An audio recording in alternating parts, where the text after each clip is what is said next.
ഇടതുവശത്തുള്ള സഹോദരിമാരുടെ മൈക്കിൽ നിന്ന് അടുത്ത ചോദ്യം നമുക്ക് ലഭിക്കും. ഓ, എന്റെ പേര് റെനിൽഡ എന്നാണ്. ഓ, ഞാൻ ഒരു ക്രിസ്ത്യാനിയാണ്. വളരെ കാലമായി എനിക്ക് എന്നോട് തന്നെ വൈരുദ്ധ്യമുണ്ട്. ഇന്ന് ഞാൻ ചോദിക്കാൻ ആഗ്രഹിക്കുന്ന ചോദ്യങ്ങൾ കൂടുതലും അനുമാനങ്ങൾ പോലെയോ അല്ലെങ്കിൽ ആളുകളിൽ നിന്ന് എനിക്ക് സ്വാധീനം ലഭിച്ച കാര്യങ്ങൾ പോലെയോ ആകാം. എന്റെ ആദ്യ ചോദ്യം പോലെ അത് പന്നിയെക്കുറിച്ചാണ്. ഓ, അടിസ്ഥാനപരമായി എനിക്ക് ഹറാമിന്റെ അർത്ഥമെന്താണെന്ന് അറിയാൻ ആഗ്രഹമുണ്ട്. ഇസ്ലാം പോലുള്ള ഒരു മതത്തിന് അത് ആരെയും തെറ്റാണെന്ന് ആരോപിക്കില്ല. അതെ. ഓ, അത് അത്ര തെറ്റാണെന്ന് പറയില്ല. എന്തുകൊണ്ടാണ് പന്നി ഹറാം? കാരണം ഞാൻ ഒരു ക്രിസ്ത്യൻ കൺവെൻഷനിൽ പങ്കെടുത്തിരുന്നു. അവിടെ ഇസ്ലാമിൽ പോക്ക് ഹറാം എന്തുകൊണ്ട് എന്ന് പറയുന്ന ഒരു പുരോഹിതനെ പോലെയാണ് അത് പറഞ്ഞത്. ഓ, അതേ മാലിന്യം പോലെ അത് സസ്യങ്ങൾക്ക് വളമായി ഉപയോഗിച്ചു എന്ന് അദ്ദേഹം ഒരു ഉദാഹരണം നൽകി. ഓ, അത് ഒരു മാമ്പഴമാണെന്ന് കരുതുന്നത് പോലെയാണ് സസ്യങ്ങൾ. മാങ്ങ വളർന്ന വേരുകൾ അതേ പോഷകങ്ങൾ ആഗിരണം ചെയ്തിരുന്നു. അതേ മാലിന്യം തന്നെ മാങ്ങയായി വളർന്നു, നമ്മൾ അത് കഴിക്കുന്നു. അപ്പോൾ പന്നിയിറച്ചിയിൽ കഴിക്കുന്നതും മാങ്ങയിൽ കഴിക്കുന്നതും തമ്മിൽ എങ്ങനെ വ്യത്യാസമുണ്ട്? എന്തോ ഒന്ന്. സിസ്റ്റർ, ഹറാമിന്റെ അർത്ഥമെന്താണെന്നും ഇസ്ലാമിൽ പന്നിയിറച്ചി ഹറാമായിരിക്കുന്നത് എന്തുകൊണ്ടാണെന്നും ഒരു ചോദ്യം ചോദിച്ചു. മണ്ണും മാലിന്യവുമായ വളം മരം ഉപയോഗിക്കുന്നുവെന്ന് പറഞ്ഞ ഒരു ക്രിസ്ത്യൻ പുരോഹിതന്റെ ഉദാഹരണം അവർ നൽകി. മരം വളരുന്നു, തുടർന്ന് മാങ്ങ വരുന്നു, നമ്മൾ മാങ്ങ കഴിക്കുന്നു. പന്നിയിറച്ചിയുടെ മാലിന്യം നിങ്ങൾ കഴിച്ചാലും അത് മറ്റൊരാൾക്ക് നല്ലതായിരിക്കാം, മറ്റുള്ളവർക്ക് നല്ലതായിരിക്കണമെന്നില്ല എന്ന് പറയാൻ ശ്രമിക്കുന്നു. അതാണ് പറയുന്നതിന്റെ അർത്ഥം. അപ്പോൾ ഇസ്ലാമിൽ അത് ഹറാമാണ്, പക്ഷേ ക്രിസ്തുമതത്തിൽ അത് അനുവദനീയമാണ്. സിസ്റ്റർ, ആദ്യം ഹറാമിന്റെ അർത്ഥം ഞാൻ നിങ്ങളോട് പറയാം. എന്നാൽ നിഷിദ്ധം എന്നാണ്. ഇസ്ലാമിൽ ഹറാം എന്നാൽ നിഷിദ്ധം എന്നാണ്, അതിന്റെ അർത്ഥം നിഷിദ്ധം എന്നാണ്. പുരോഹിതനെക്കുറിച്ചുള്ള നിങ്ങളുടെ ചോദ്യത്തിന് ഞാൻ ആദ്യം ഉത്തരം നൽകും, തുടർന്ന് കുത്ത് ഹറാമാകുന്നതിന്റെ യഥാർത്ഥ കാരണത്തിലേക്ക് ഞാൻ വരാം. പുരോഹിതൻ ഒരു ഉദാഹരണം നൽകുന്നു. വളം ചെളിയും മാലിന്യവുമാണെന്ന് കരുതപ്പെടുന്നു. അത് മരത്തിന് ആരോഗ്യകരമാണ്. മരം വളരുമ്പോൾ അത് മാങ്ങ നൽകുന്നു. നമ്മൾ മാങ്ങ കഴിക്കുന്നു. മുസ്ലിങ്ങൾക്ക് ഹറാമായിരിക്കാം, പക്ഷേ ക്രിസ്ത്യാനികൾക്ക് നല്ലതാണെന്ന് പറയാൻ ശ്രമിക്കുന്നു. മനുഷ്യർക്ക് മാലിന്യമായ വളം താരതമ്യം ചെയ്താൽ അത് സസ്യങ്ങൾക്ക് നല്ലതായിരിക്കാം, കാരണം സസ്യങ്ങളും മനുഷ്യരും രണ്ട് വ്യത്യസ്ത ജീവികളാണ്. അവ ഒരുപോലെയല്ല, അവ വ്യത്യസ്തമാണ്. എന്നാൽ ഇസ്ലാമിലും ക്രിസ്തുമതത്തിലും മനുഷ്യർ ഒന്നുതന്നെയാണ്. നിങ്ങൾക്ക് വ്യത്യസ്ത മതങ്ങൾ പിന്തുടരാം, പക്ഷേ പൊതുവായി ഒരു മനുഷ്യന് നല്ലത് മറ്റേ മനുഷ്യന് നല്ലതാണ്, അയാൾക്ക് ചില പ്രശ്നങ്ങൾ ഇല്ലെങ്കിൽ. ഉദാഹരണത്തിന്, അയാൾക്ക് പ്രമേഹമുണ്ടെങ്കിൽ പഞ്ചസാര അവന് നല്ലതായിരിക്കില്ല, പക്ഷേ സാധാരണയായി പഞ്ചസാര നല്ലതാണ്. അത് നിങ്ങൾക്ക് ഊർജം നൽകുന്നു. അയാൾക്ക് എന്തെങ്കിലും പ്രശ്നമില്ലെങ്കിൽ അത് അവന് നല്ലതായിരിക്കില്ല. എന്നാൽ സാധാരണ മനുഷ്യരെ സംബന്ധിച്ചിടത്തോളം എല്ലാ മനുഷ്യർക്കും നല്ലതും ചീത്തയും ഒരുപോലെയാണ് എന്നതാണ് നിയമം. അതിനാൽ വളം ചിലർക്ക് നല്ലതാണെന്നും മറ്റുള്ളവർക്ക് നല്ലതല്ലെന്നും നിങ്ങൾക്ക് ഉദാഹരണം നൽകാൻ കഴിയില്ല. നമ്മൾ കാണേണ്ടത് ഗൈഡിലേക്ക് പോകണം. ഗൈഡ് എന്താണ് നമ്മോട് പറയുന്നതെന്ന് വിശകലനം ചെയ്യാൻ ശ്രമിക്കാം. ക്രിസ്തുമതത്തിലെ വഴികാട്ടി അത് ബൈബിളാണ്. ഇസ്ലാമിലെ വഴികാട്ടി ഖുർആനാണ്. ഖുർആൻ വായിക്കുമ്പോൾ ഖുർആൻ പോക്ക് നിഷിദ്ധമാണെന്ന് പറയുന്ന 4 വ്യത്യസ്ത സ്ഥലങ്ങളുണ്ട്. ഖുർആനിൽ സൂറ ബക്കറിൽ 2-ാം അധ്യായത്തിലെ 173-ാം വാക്യത്തിലും, സൂറ മഹായിൽ 5-ാം അധ്യായത്തിലെ 3-ാം വാക്യത്തിലും, സൂറ അനാമിൽ 6-ാം അധ്യായത്തിലെ 145-ാം വാക്യത്തിലും, സൂറ നഹ് അധ്യായത്തിലെ 16-ാം വാക്യത്തിലെ 115-ാം വാക്യത്തിലും അല്ലാഹു പറയുന്നു, നിങ്ങൾക്ക് ഭക്ഷണത്തിന് നിഷിദ്ധം ചത്ത മാംസം, രക്തം, പന്നിയിറച്ചി എന്നിവയാണ്. അല്ലാഹുവിന്റെ നാമം കൂടാതെ മറ്റേതെങ്കിലും നാമം പരാമർശിക്കപ്പെടുന്ന ഏതൊരു ഭക്ഷണവും. അതിനാൽ ഖുർആൻ കുറഞ്ഞത് 4 വ്യത്യസ്ത സ്ഥലങ്ങളിൽ പന്നിയിറച്ചി കഴിക്കുന്നത് നിഷിദ്ധമാണെന്ന് പറയുന്നു. പോക്ക് നിഷിദ്ധമാണ്. അതുപോലെ നിങ്ങൾ ബൈബിൾ വായിച്ചാൽ ബൈബിൾ 3 വ്യത്യസ്ത സ്ഥലങ്ങളിൽ പന്നിയിറച്ചി നിഷിദ്ധമാണെന്ന് പറയുന്നു. ബൈബിൾ ലേവ്യപുസ്തകം 11-ാം അധ്യായത്തിൽ പറയുന്നു. 11-ാം അധ്യായം 7-8 പന്നിയുടെ മാംസം തിന്നരുത്, അതിന്റെ ശവം തൊടരുത്, അത് നിങ്ങൾക്ക് അശുദ്ധമാണ്. ആവർത്തന പുസ്തകം 14-ാം അധ്യായം 8-ാം വാക്യത്തിലും സമാനമായ ഒരു സന്ദേശം നൽകിയിരിക്കുന്നു. പന്നിയുടെ കാൽ പിളർന്നതാണെങ്കിലും അത് മാംസം ചവയ്ക്കുന്നില്ലെങ്കിലും അത് നിങ്ങൾക്ക് അശുദ്ധമാണ്. അതുപോലെ യെശയ്യാവിന്റെ പുസ്തകത്തിലെ 65 അധ്യായം 2 മുതൽ 5 വരെയുള്ള വാക്യങ്ങളിൽ നിങ്ങൾക്ക് പന്നിമാംസം കഴിക്കരുതെന്ന് പരാമർശിച്ചിരിക്കുന്നു.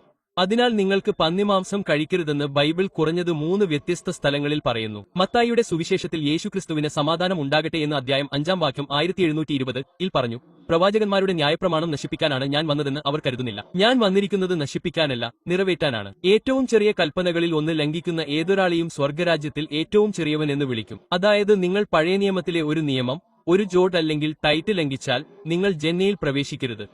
അതുകൊണ്ട് ഒരു ക്രിസ്ത്യാനി എന്ന നിലയിൽ നിങ്ങൾ ബൈബിളിൽ വിശ്വസിക്കുന്നുവെങ്കിൽ പന്നിയിറച്ചി കഴിക്കുന്നത് നിങ്ങൾക്ക് നിഷിദ്ധമാണ്, നിങ്ങൾക്ക് ഹറാമാണ്. നിങ്ങൾ ഒരു മുസ്ലിമാണെങ്കിൽ നിങ്ങൾ ഖുറാനിൽ വിശ്വസിക്കുന്നുവെങ്കിൽ അത് നിഷിദ്ധമാണ്.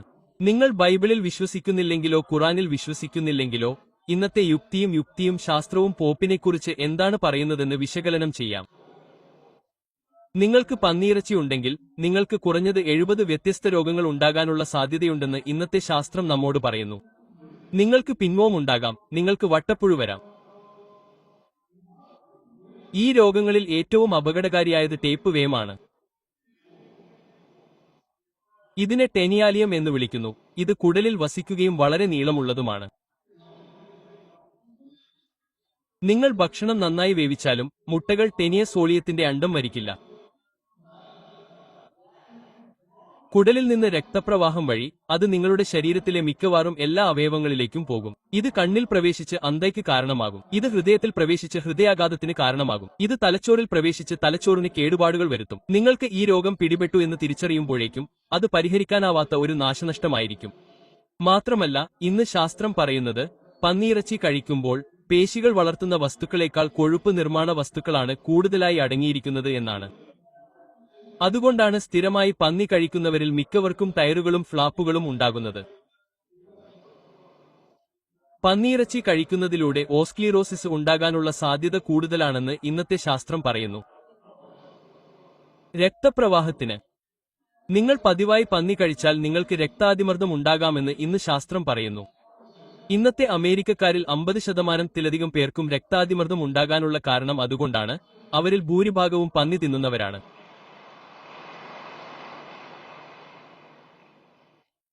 മണ്ണിൽ ഏറ്റവും വൃത്തികെട്ട മൃഗങ്ങളിൽ ഒന്ന് പന്നിയാണെന്ന് ഇന്ന് ശാസ്ത്രം പറയുന്നു. ചെളിയും മാലിന്യവും എവിടെ കണ്ടെത്തിയാലും അവിടെ പന്നി കാണാം. ഭൂമിയിലെ ഏറ്റവും നാണംകെട്ട മൃഗങ്ങളിൽ ഒന്നാണ് പന്നി എന്നും ഇന്ന് ശാസ്ത്രം പറയുന്നു. ഇന്ന് ഭൂമിയിലെ ഏറ്റവും നാണംകെട്ട മൃഗങ്ങളിൽ ഒന്നാണ് പന്നി. ഇണയെ കാണുന്നതും ഇണ തന്റെ സുഹൃത്തുമായി ലൈംഗിക ബന്ധത്തിൽ ഏർപ്പെടുന്നതും അത് ആസ്വദിക്കുന്നു. പാശ്ചാത്യ രാജ്യങ്ങളിൽ നമുക്ക് നൃത്ത പാർട്ടികളുണ്ട്. നൃത്ത പാർട്ടികൾക്ക് ശേഷം ഭാര്യമാരെ പരസ്പരം മാറ്റാറുണ്ട്. നിങ്ങൾ എന്റെ ഭാര്യയോടൊപ്പം ഉറങ്ങുന്നു, ഞാൻ നിങ്ങളുടെ ഭാര്യയോടൊപ്പം ഉറങ്ങുന്നു. അത് മാന്യമാണെന്ന് നിങ്ങൾ കരുതുന്നുണ്ടോ?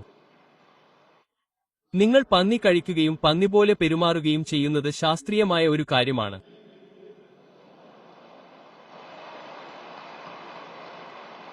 ഇത് നിങ്ങളുടെ ചോദ്യത്തിന് ഉത്തരം നൽകുമെന്ന് പ്രതീക്ഷിക്കുന്നു സഹോദരി. അതെ, വളരെ നല്ലത്. എന്റെ അടുത്ത ചോദ്യം അമ്പലത്തിൽ നൽകുന്ന പ്രസാദവും ചാമിത്തും സംബന്ധിച്ചാണ്. മുസ്ലിങ്ങൾ ഹജ്ജിന് പോകുമ്പോൾ ഈത്തപ്പഴവും സംസം പാനിയും കൊണ്ടുവരുന്നത് എങ്ങനെയെന്ന് എനിക്കറിയണം. അപ്പോൾ മുസ്ലിങ്ങൾ പ്രസാദം കഴിക്കുന്നതിൽ നിന്നോ ചാമോം കഴിക്കുന്നതിൽ നിന്നോ സ്വയം നിർത്തേണ്ടിവരുന്നത് എന്തുകൊണ്ട്? ഇത് എങ്ങനെ വ്യത്യാസപ്പെട്ടിരിക്കുന്നു? വളരെ നല്ല ചോദ്യമായി സഹോദരി. ഹിന്ദുക്കൾ ക്ഷേത്രത്തിൽ പോകുമ്പോൾ അവർ പ്രസാദം നൽകുന്നു എന്ന് അവർ പറയുന്നു. മുസ്ലിങ്ങൾ ഹജ്ജിന് പോകുമ്പോൾ അവർ ഈത്തപ്പഴം നൽകുന്നു. അപ്പോൾ എന്താണ് വ്യത്യാസം? പ്രസാദം ദൈവങ്ങൾക്ക് നൽകുന്ന ഭക്ഷണമാണ്. ഹിന്ദുമതത്തിൽ നിങ്ങൾ ഹിന്ദുക്കളെ കാണുന്നു. ഹിന്ദുമതം വ്യത്യസ്തമാണ്. ഹിന്ദുക്കൾ എന്താണ് ചെയ്യുന്നത്? അവർ ക്ഷേത്രത്തിൽ പോയി ദൈവത്തിന് ഭക്ഷണം നൽകുന്നു. ഖുറാനിൽ സൂറ അനാം അധ്യായം 6-14 വാക്യത്തിൽ അല്ലാഹു പറയുന്നു, അല്ലാഹു എല്ലാവർക്കും ഭക്ഷണം നൽകുന്നു, പക്ഷേ ഭക്ഷണം ആവശ്യമില്ല. മനുഷ്യരായ നമുക്ക് എങ്ങനെ ദൈവത്തിന് ഭക്ഷണം നൽകാൻ കഴിയും? കൂടാതെ ഖുറാൻ കുറഞ്ഞത് 4 വ്യത്യസ്ത സ്ഥലങ്ങളിൽ പറയുന്നു. ഞാൻ നേരത്തെ ഉദ്ധരിച്ചതുപോലെ സൂറ ബക്കർ അധ്യായം 2 വാക്യം 173, സൂറ മൈദ അധ്യായം 5 വാക്യം 3, സൂറ അനാം അധ്യായം 6 വാക്യം 145, സൂറ അധ്യായം 16 വാക്യം 115. നിങ്ങൾക്ക് ഭക്ഷണത്തിന് നിഷിദ്ധമാണ് ചത്ത മാംസം, രക്തം, പന്നിയിറച്ചി, അല്ലാഹുവിന്റെ നാമം കൂടാതെ ഏതെങ്കിലും നാമം സ്വീകരിച്ചിരിക്കുന്ന ഏതൊരു ഭക്ഷണവും. അതിനാൽ നിങ്ങൾ അല്ലാഹുവിന്റെ നാമം കൂടാതെ മറ്റേതെങ്കിലും നാമം സ്വീകരിച്ചാൽ അത് നിഷിദ്ധമാണ്. മുസ്ലിങ്ങൾ ഹജ്ജിനോ ഉംറയ്ക്കോ പോകുമ്പോൾ ഈത്തപ്പഴം നൽകിയിട്ടുണ്ടെന്ന് ആരും പറയില്ല. സൗദി അറേബ്യയിലെ പ്രധാന ഫലങ്ങളിലൊന്ന് ഈത്തപ്പഴമായതിനാൽ നിങ്ങൾക്കറിയാം. അതിനാൽ നിങ്ങൾ പോകുമ്പോൾ നമുക്ക് ആ പഴം ഒരു സമ്മാനമായി മാത്രമേ ലഭിക്കൂ. ഈ ഈത്തപ്പഴം അല്ലാഹുവിന് സമർപ്പിച്ചതാണെന്നും ഈത്തപ്പഴം വളരെ പോഷകസമൃദ്ധമാണെന്നും ഒരു മുസ്ലിമും ഒരിക്കലും പറയാറില്ല. ഇത് വളരെ പോഷകസമൃദ്ധവും ആരോഗ്യകരവുമാണ്. അതിനാൽ നിങ്ങൾക്ക് മധുരപലഹാരങ്ങൾ ലഭിക്കുന്നത് ഒരു സമ്മാനം പോലെയാണ്. ഇന്ത്യയിൽ നിന്ന് വരുമ്പോൾ, വിദേശത്തേക്ക് പോകുമ്പോൾ നിങ്ങൾ മധുരപലഹാരങ്ങൾ നൽകുമെന്ന് നിങ്ങൾക്കറിയാം. അതിനാൽ ഇത് വളരെ രുചികരമായ ഒരു പഴമാണ്. ഇത് സൗദി അറേബ്യയിലെ പ്രധാന പഴമാണ്. ഇതിനൊരു ബന്ധവുമില്ല. ഈ ഡാറ്റ സർവശക്തനായ ദൈവത്തിന് നൽകിയിട്ടുണ്ടെന്ന് ആരും പറയുന്നില്ല. ഒരു ഹിന്ദു സർവശക്തനായ ദൈവത്തിന് ഈത്തപ്പഴം നൽകിയാൽ ഈത്തപ്പഴം കഴിക്കുന്നത് പോലും ഹറാമാണ്. ഒരു ഹിന്ദു സർവശക്തനായ ദൈവത്തിന് ഈത്തപ്പഴം നൽകി ഇത് പ്രസാദമാണെന്ന് പറഞ്ഞാൽ ഈത്തപ്പഴം കഴിക്കുന്നത് ഹറാമാകും. അതിനാൽ ആരെങ്കിലും ആ തീയതിയിൽ അല്ലാഹു എന്നല്ലാതെ മറ്റേതെങ്കിലും പേര് സ്വീകരിച്ചാൽ ആ തീയതിയും ഹറാമാകും. അപ്പോൾ മുസ്ലിങ്ങളും ഹിന്ദുക്കളും തമ്മിലുള്ള വ്യത്യാസം അതാണ്. സർവശക്തനായ ദൈവം കഴിക്കണമെന്ന് ഞങ്ങൾ വിശ്വസിക്കുന്നില്ല. നമ്മൾ മനുഷ്യർ കഴിക്കണമെന്ന് ഞങ്ങൾ ആഗ്രഹിക്കുന്നു. ചോദ്യത്തിന് ഉത്തരം ലഭിക്കുമെന്ന് പ്രതീക്ഷിക്കുന്നു, സഹോദരി. അതെ അതെ, നന്ദി. നിങ്ങൾക്ക് മറ്റെന്തെങ്കിലും ചോദ്യങ്ങളുണ്ടോ? അതെ അതെ അതെ. അടുത്ത ചോദ്യം. നിങ്ങളുടെ ഏറ്റവും പ്രധാനപ്പെട്ട ചോദ്യം ചോദിക്കുക. ഏറ്റവും പ്രധാനപ്പെട്ട ഒരു ചോദ്യം കൂടി. സ്വവർഗരതിയെക്കുറിച്ചുള്ള പ്രധാന സംശയം, ഇസ്ലാമിൽ ഇത് നിരോധിച്ചിട്ടുണ്ടോ? എന്തുകൊണ്ട് അങ്ങനെ? കാരണം കഴിഞ്ഞ 5 വർഷമായി എനിക്ക് ഒരുപാട് സ്വവർഗാനുരാഗികളോടൊപ്പമുണ്ട്. സ്വവർഗാനുരാഗികളായവരോടോ മറ്റെന്തെങ്കിലുമോ അവർക്ക് തോന്നുന്ന വികാരങ്ങൾ പോലെയാണ് ഞാൻ ഉദ്ദേശിക്കുന്നത്. അത് വളരെ സത്യമാണ്. നമ്മുടെ ഭർത്താക്കന്മാർക്കോ അല്ലെങ്കിൽ ആർക്കായാലും നമുക്ക് അനുഭവപ്പെടുന്ന അതേ വേദനയാണിത്. അത് തെറ്റാണെങ്കിൽ എന്തുകൊണ്ട് തെറ്റാണ്? ഒരു ചോദ്യമായി, ഇസ്ലാം സ്വവർഗാനുരാഗത്തെക്കുറിച്ച് എന്താണ് പറയുന്നത്? അത് തെറ്റാണെങ്കിൽ എന്തുകൊണ്ട് അത് തെറ്റാണ്? ഖുർആൻ സൂറയിലെ 17-ാം അധ്യായത്തിലെ 32-ാം വാക്യത്തിൽ അല്ലാഹു പറയുന്നു, വ്യഭിചാരത്തോട് അടുക്കരുത്, കാരണം വ്യഭിചാരം തിന്മയിലേക്ക് മറ്റ് വേരുകൾ തുറക്കുന്ന ഒരു തിന്മയാണ്.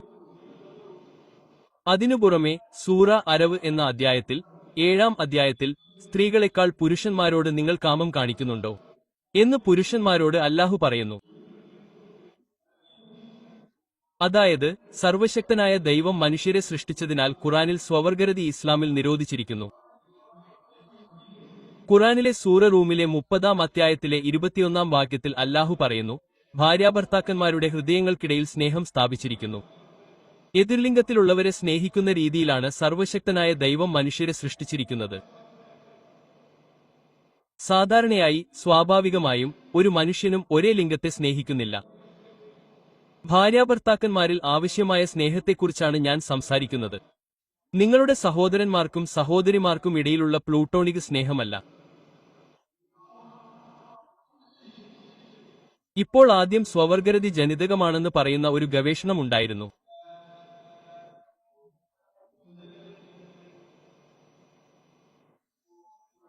അപ്പോൾ ചോദ്യോത്തര സമയത്ത് ഒരാൾ എന്നോട് ചോദിച്ചു, സ്വവർഗരതി ജനിതകമാണോ എന്ന് നിങ്ങൾ ചോദിക്കുന്ന രീതി, പിന്നെ ആ മനുഷ്യൻ എങ്ങനെ കുറ്റപ്പെടുത്തണം? അത് അവന്റെ മാതാപിതാക്കളിൽ നിന്നാണ് വന്നത്. അപ്പോൾ അവൻ എന്തിനാണ് കുറ്റപ്പെടുത്തേണ്ടത്? നിങ്ങൾ പറയുന്നതുപോലെ ഒരാൾ മറ്റൊരാളെ സ്നേഹിക്കുന്നുവെങ്കിൽ അവനെ എന്തിനാണ് കുറ്റപ്പെടുത്തേണ്ടത് എന്ന് ഞാൻ പറഞ്ഞു. ഇത് ഒരു ഗവേഷണമാണെന്ന് ഞാൻ പറഞ്ഞു. ഇത് ഒരു സിദ്ധാന്തമാണ്, ഇത് ഒരു വസ്തുതയല്ല. പിന്നീട് ഈ സിദ്ധാന്തം തെറ്റാണെന്നും ഈ സിദ്ധാന്തം മുന്നോട്ടുവെച്ച വ്യക്തി തന്നെ സ്വവർഗരതിക്കാരനാണെന്നും ഞങ്ങൾ മനസ്സിലാക്കി.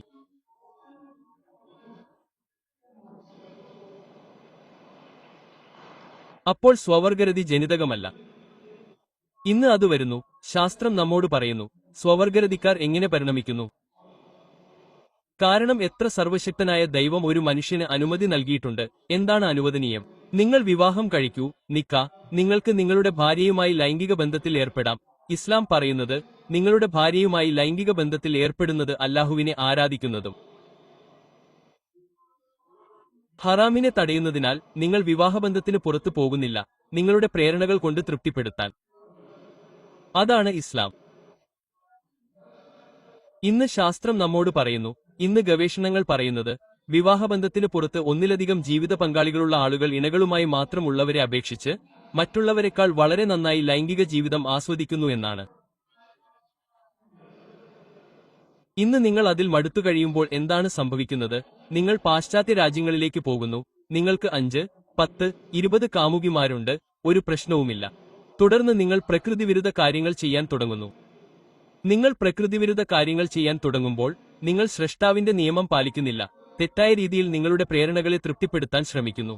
നിങ്ങൾ തെറ്റായ രീതിയിൽ ചെയ്യുന്നത് തുടരുന്ന നിമിഷം നിങ്ങൾ സ്വാഭാവികമായതിന് അപ്പുറത്തേക്ക് പോകുന്നത് തുടരുകയും അങ്ങനെയാണ് വ്യക്തി സ്വവർഗാനുരാഗിയാകുന്നത്. ദൈവം അനുവദിച്ച പരിധികൾ നിങ്ങൾ ലംഘിക്കുന്നതിനാൽ അത് ജനിതകമല്ല. നിങ്ങൾ മറ്റ് കാര്യങ്ങൾ പരീക്ഷിക്കുന്നു. നിങ്ങൾ പ്രകൃതിവിരുദ്ധമായ കാര്യങ്ങൾ പരീക്ഷിക്കുന്നു. ഒടുവിൽ എതിർലിംഗത്തിൽപ്പെട്ടവരുമായി ലൈംഗിക ബന്ധത്തിൽ ഏർപ്പെടുന്നത് നിങ്ങൾക്ക് ഇഷ്ടമല്ലെന്ന് പറഞ്ഞുകൊണ്ട് നിങ്ങൾ അതിൽ വീഴുന്നു. അതിനാൽ നിങ്ങൾ ഒരേ ലിംഗത്തിൽപ്പെട്ടവരുമായി ലൈംഗിക ബന്ധത്തിൽ ഏർപ്പെടുന്നു. അതിനാൽ സഹോദരി, അവർ സർവശക്തനായ ദൈവത്തിന്റെ നിയമം ലംഘിച്ചതിനാൽ അവർ പ്രകൃതിവിരുദ്ധമായ കാര്യങ്ങൾ ചെയ്യുന്നു. അങ്ങനെയാണ് അവർ മാനസികമായി ഒരു സ്വവർഗാനുരാഗിയായി മാറുന്നത്.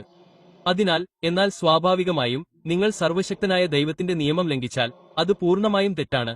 അങ്ങനെയാണ് അത് സംഭവിക്കുന്നത്, ഒരു വ്യക്തി സ്വവർഗാനുരാഗിയാകുന്നത്. അതിനാൽ അവർ കുറ്റക്കാരാണ്.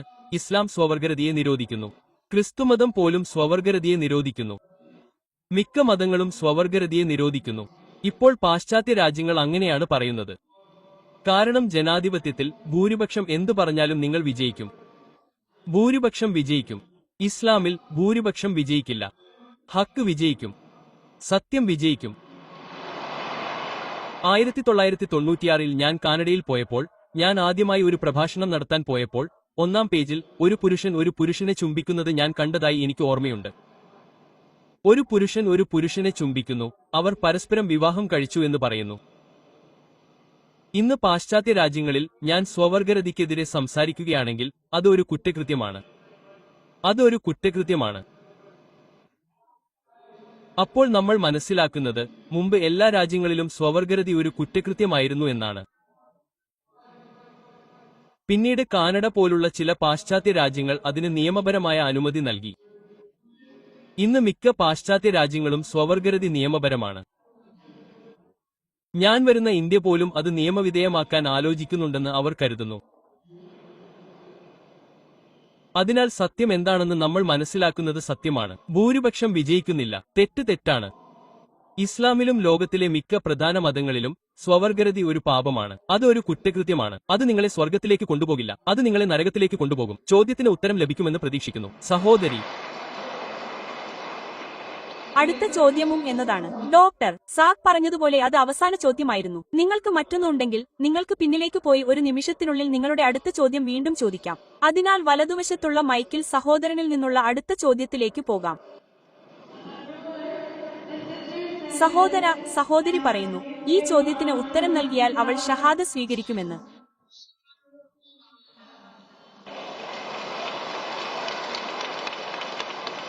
അത് തുടരുക.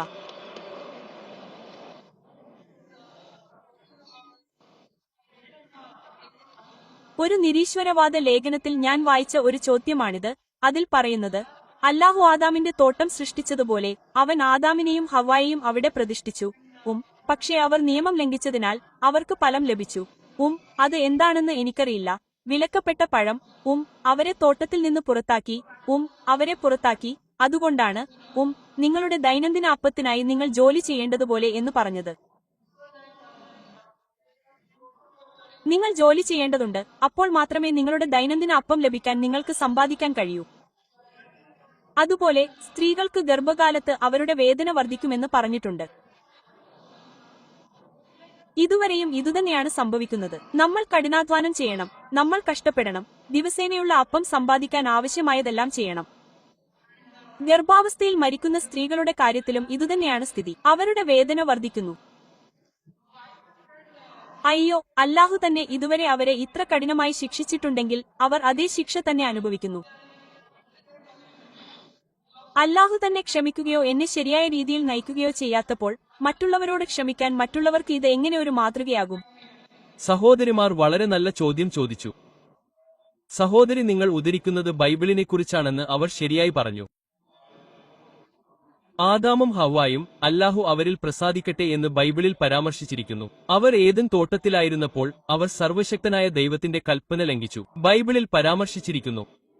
ഉൽപ്പത്തി 3-ാം അധ്യായത്തിലെ 23-ാം വാക്യത്തിൽ സർവശക്തനായ ദൈവം അവരെ ശിക്ഷിക്കുകയും തോട്ടത്തിൽ നിന്ന് പുറത്താക്കുകയും ചെയ്തുവെന്ന് പരാമർശിച്ചിരിക്കുന്നു. ഉൽപ്പത്തി 3-ാം വാക്യം 16-ാം വാക്യത്തിൽ സർവശക്തനായ ദൈവം പറയുന്നു, സ്ത്രീ, നീ ദൈവത്തോട് അനുസരണക്കേട് കാണിച്ചതിനാൽ നീ വേദനയോടെ കുട്ടികളെ പ്രസവിക്കും, നിന്റെ ആഗ്രഹം ഭർത്താവിന്റെ ആഗ്രഹമായിരിക്കും. അതിനാൽ ബൈബിൾ അനുസരിച്ച് ഗർഭധാരണം സ്ത്രീയുടെ മേലുള്ള ശാപമാണ്. ഇതാണ് നിങ്ങൾ ബൈബിളിൽ നിന്ന് ഉദ്ധരിക്കുന്നത്. ദൈവം എങ്ങനെ ക്ഷമിക്കാതിരിക്കും എന്നതിനോട് ഞാൻ യോജിക്കുന്നു. ക്രിസ്തുമതത്തിൽ ബൈബിളിലെ മുഴുവൻ കുറ്റവും സ്ത്രീയായ ഹവ്വായുടെ മേലാണ് ചുമത്തുന്നത്. ഹവ്വ അല്ലാഹു അവളോട് പ്രസാദിക്കട്ടെ. ഖുറാനിൽ നിങ്ങൾ വായിച്ചാൽ ഖുറാനിൽ ഹവ്വായെ മാത്രം കുറ്റപ്പെടുത്തുന്ന ഒരു സ്ഥലവുമില്ല. ആദാമിനെയും ഹവ്വായെയും ഒരുപോലെ കുറ്റപ്പെടുത്തിയിരിക്കുന്നു. അല്ലാഹു അവരിൽ സംതൃപ്തനാകട്ടെ. ഖുറാനിൽ വായിച്ചാൽ സൂറ അറഫ് അധ്യായം നമ്പർ 7 വാക്യം 19 മുതൽ 27 വരെയുള്ള വാക്യങ്ങളിൽ ആദാമും ഹവ്വായും അല്ലാഹു അവരിൽ സംതൃപ്തനാകട്ടെ എന്ന് പരാമർശിച്ചിരിക്കുന്നു. ഇരുവരും ദൈവത്തോട് അനുസരണക്കേട് കാണിച്ചു. ഇരുവരും പശ്ചാത്തപിച്ചു. രണ്ടുപേർക്കും ക്ഷമ ലഭിച്ചു. അവരുടെ മേലും തുല്യമായി കുറ്റപ്പെടുത്തിയിരിക്കുന്നു. ഖുറാനിൽ ഹവ്വായെ മാത്രം കുറ്റപ്പെടുത്തുന്ന ഒരു വാക്യവുമില്ല. അല്ലാഹു അവളോട് പ്രസാദിക്കട്ടെ. എന്നാൽ ഖുറാനിലെ സൂറത്ത് അധ്യായം നമ്പർ 20-ൽ 121 വാക്യമുണ്ട്. ആദാമിന് സമാധാനം ഉണ്ടാകട്ടെ, അവൻ ദൈവത്തോട് അനുസരണക്കേട് കാണിച്ചു എന്ന് പറയുന്നു. അപ്പോൾ ആദമിനെക്കുറിച്ച് മാത്രം പറയുന്ന ഒരു വാക്യമുണ്ട്, അദ്ദേഹത്തിന് സമാധാനം ഉണ്ടാകട്ടെ. എന്നാൽ മൊത്തത്തിൽ നിങ്ങൾ ഖുറാൻ വിശകലനം ചെയ്താൽ ആദമിനെയും ഹവ്വായെയും രണ്ടുപേരെയും കുറ്റപ്പെടുത്തുന്നു. അല്ലാഹു അവരോട് പ്രസാദിക്കട്ടെ. ബൈബിളിൽ സ്ത്രീകളെ മാത്രമേ കുറ്റപ്പെടുത്തുന്നുള്ളൂ. അതുകൊണ്ടാണ് സർവശക്തനായ ദൈവം പറയുന്നത്, നിങ്ങൾ വേദനയോടെ കുട്ടികളെ പ്രസവിക്കണം, നിങ്ങളുടെ ആഗ്രഹം ഭർത്താവിന്റെ ആഗ്രഹമായിരിക്കും. അതിനാൽ ബൈബിൾ അനുസരിച്ച് ഗർഭധാരണം ഒരു ശാപമാണ്. എന്നാൽ നിങ്ങൾ ഖുറാൻ വായിച്ചാൽ ഗർഭധാരണം ഒരു ശാപമല്ല. ഗർഭധാരണം സ്ത്രീയെ ഉയർത്തുന്നു. ഖുറാനിലെ സൂറ നിസയിലെ 4-ാം അധ്യായത്തിലെ 1-ാം വാക്യത്തിൽ അല്ലാഹു നിങ്ങളെ പ്രസവിച്ച ഗർഭാശയത്തെ ബഹുമാനിക്കുന്നുവെന്ന് പറയുന്നു. കൂടാതെ സൂറമാൻ അധ്യായം 31 വാക്യം 14-ലും സൂറത്ത് അഗാവ് അധ്യായം 46 വാക്യം 15-ലും മനുഷ്യരോട് മാതാപിതാക്കളോട് ദയ കാണിക്കാൻ നാം കൽപ്പിച്ചിട്ടുണ്ടെന്ന് ഖുറാൻ പറയുന്നു. യാത്രക്കിടെ അമ്മ നിങ്ങളെ വണങ്ങി, വേദനയോടെ അവൾ നിങ്ങളെ പ്രസവിച്ചു. അപ്പോൾ നമ്മുടെ മാതാപിതാക്കളെ, പ്രത്യേകിച്ച് നിങ്ങളുടെ അമ്മയെയും നമ്മുടെ പ്രിയപ്പെട്ട പ്രവാചകന് മുഹമ്മദ് നബി യെയും ബഹുമാനിക്കണമെന്ന് ഖുറാൻ പറയുന്നുണ്ടെന്ന് ഇവിടെ നാം മനസ്സിലാക്കുന്നു. അദാബ് എന്ന പുസ്തകത്തിലെ 8-ാം വാല്യമായ സായി ബക്കാരിയില് 2-ാമത്തെ അധ്യായത്തില് ഒരു മനുഷ്യന് പ്രവാചകന് സല്ലല്ലാഹു അലൈഹി വസല്ലമയെ സമീപിച്ച് ഈ ലോകത്ത് ഏറ്റവും കൂടുതൽ സ്നേഹവും സഹവാസവും അർഹിക്കുന്നത് ആര് എന്ന് ചോദിക്കുന്നു. അപ്പോൾ പ്രവാചകന് നിങ്ങളുടെ അമ്മയോട് മറുപടി പറയുന്നു. ആ മനുഷ്യന് പിന്നീട് ചോദിച്ചു, ആരാണ്? പ്രവാചകന് വീണ്ടും നിങ്ങളുടെ അമ്മ എന്ന്. ആ മനുഷ്യന് പിന്നീട് ചോദിച്ചു, ആരാണ്? 4-ാം തവണയും പ്രവാചകന് നിങ്ങളുടെ പിതാവ് എന്ന് പറയുന്നു. അതായത് 75%. സ്നേഹത്തിന്റെയും സഹവാസത്തിന്റെയും 3/4 ഭാഗം നിങ്ങളുടെ അമ്മക്കാണ്, 25%. 1/4 ഭാഗം പിതാവിനാണ്. ചുരുക്കത്തില് അമ്മയ്ക്ക് സ്വർണ്ണ മെഡല് ലഭിക്കുമ്പോൾ അവൾക്ക് വെള്ളി മെഡലും വെങ്കല മെഡലും ലഭിക്കും. പിതാവ് ആശ്വാസ സമ്മാനത്തില് മാത്രം തൃപ്തനായിരിക്കണം. അതിനാൽ ഇസ്ലാമിന്റെ പഠിപ്പിക്കലുകൾ ഇവയാണ്. ഇസ്ലാമില് ഗർഭധാരണം സ്ത്രീയെ ഉയർത്തുന്നു. ഞാൻ നിങ്ങളോട് യോജിക്കുന്നു. സർവശക്തനായ ദൈവം മനുഷ്യരോട് ക്ഷമിച്ചു കഴിഞ്ഞാൽ നിങ്ങൾക്ക് അവരെ എങ്ങനെ ശിക്ഷിച്ചുകൊണ്ടേയിരിക്കും? അപ്പോൾ ഇസ്ലാമും ക്രിസ്തുമതവും തമ്മിലുള്ള വ്യത്യാസം ഇതാണ് സഹോദരി. അപ്പോൾ നിങ്ങൾക്ക് ഉത്തരം ബോധ്യപ്പെട്ടോ? അതെ, തീർച്ചയായും. നിങ്ങൾ ഇപ്പോൾ ഇസ്ലാം സ്വീകരിക്കാൻ ആഗ്രഹിക്കുന്നുണ്ടോ? അതെ. ഒരു ദൈവമുണ്ടെന്ന് നിങ്ങൾ വിശ്വസിക്കുന്നുണ്ടോ? അതെ, ഞാൻ വിശ്വസിക്കുന്നു. യേശു ദൈവമാണെന്ന് നിങ്ങൾ വിശ്വസിക്കുന്നുണ്ടോ? ഇല്ല. പ്രവാചകൻ മുഹമ്മദ് നബി അവസാനത്തെയും ദൂതനാണെന്ന് നിങ്ങൾ വിശ്വസിക്കുന്നുണ്ടോ? അതെ, ഞാൻ വിശ്വസിക്കുന്നു. ആരെങ്കിലും നിങ്ങളെ ഇസ്ലാം സ്വീകരിക്കാൻ നിർബന്ധിക്കുന്നുണ്ടോ? ഇല്ല. നിങ്ങൾ നിങ്ങളുടെ സ്വന്തം ഇഷ്ടപ്രകാരമാണോ ചെയ്യുന്നത്? അതെ. നിങ്ങൾ നിങ്ങളുടെ സ്വന്തം ബോധ്യപ്രകാരമാണോ ചെയ്യുന്നത്? അതെ. നിങ്ങൾക്ക് ആരെങ്കിലും കൈക്കൂലി നൽകുന്നുണ്ടോ? ഇല്ല. ഇൻഷാ അല്ലാ. അപ്പോൾ അത് അറബിയിലാണ്. നിങ്ങൾക്ക് അത് ആവർത്തിക്കാം. ശരി. ആഷു ആഷു ആഷു അള്ള അള്ള ഇല്ല. മുഹമ്മദ് അബ്ദു ഞാൻ സാക്ഷ്യപ്പെടുത്തുന്നു. ഞാൻ സാക്ഷ്യപ്പെടുത്തുന്നു. അല്ലാഹു അല്ലാതെ മറ്റൊരു ദൈവവുമില്ല എന്നതിന് ഞാൻ സാക്ഷ്യപ്പെടുത്തുന്നു.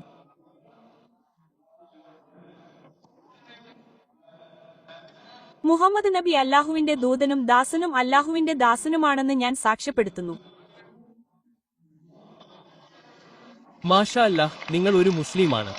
നിങ്ങളെ നയിക്കാനും നിങ്ങളുടെ കുടുംബാംഗങ്ങളെയും നയിക്കാനും ഈ ലോകത്തിലും അടുത്ത ജീവിതത്തിലും നിങ്ങൾക്ക് ഏറ്റവും മികച്ചത് നൽകാനും ഞാൻ അല്ലാഹുവിനോട് പ്രാർത്ഥിക്കുന്നു. ഇൻഷാ അല്ലാഹ് നിങ്ങൾക്ക് ജാ നൽകട്ടെ.